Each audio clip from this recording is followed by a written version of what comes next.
By the 21st century, the world was in turmoil, and the politics of men were failing in a way this world hadn't seen before.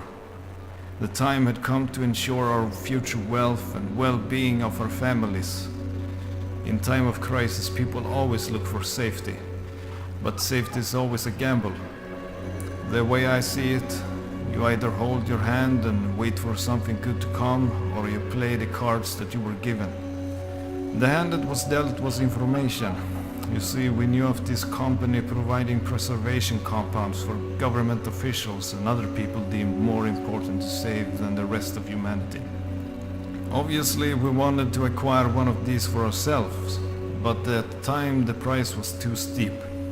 By the 10th of July, our former contact at the security company returned to us with new offer. Seems that when a man is in despair, a man's life can be renegotiated for. And the question was, what's a man's life really worth? In this case, it was a shelter. He agreed to accept our contract, but at this point we knew that we could bargain for something extra to sweeten the deal. It had to be an already operational compound, and our families had to be taken there immediately on his expense. A security team was sent to Chernarus to extract our client and relocate him to his private island in southeast Novigrad, whilst the rest of the personnel made sure our families were safely taken to our newly acquired safe house. He had some fine whiskey and comfy chairs, but none of that really matters for a man who comes to realize his own fate. One day we found him in the bathtub.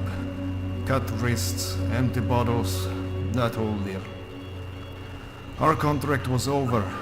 Looking out from the balcony of his villa, the light of flashing bombs in the city echoed like suppressed thunder across the waves that separated us from them.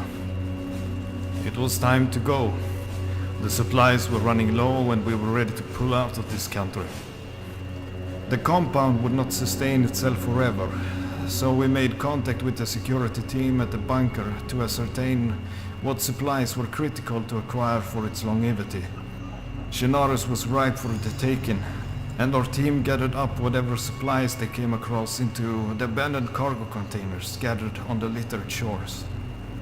We had regular pickups each and every week, supplies ready for delivery. But over time we were forced closer to the ruins of South Segoria, and whatever waited inside didn't have to wait long. At this point we stood before a new decision, and just like before, the cards were dealt yet again. To hold or fold, to enter or leave.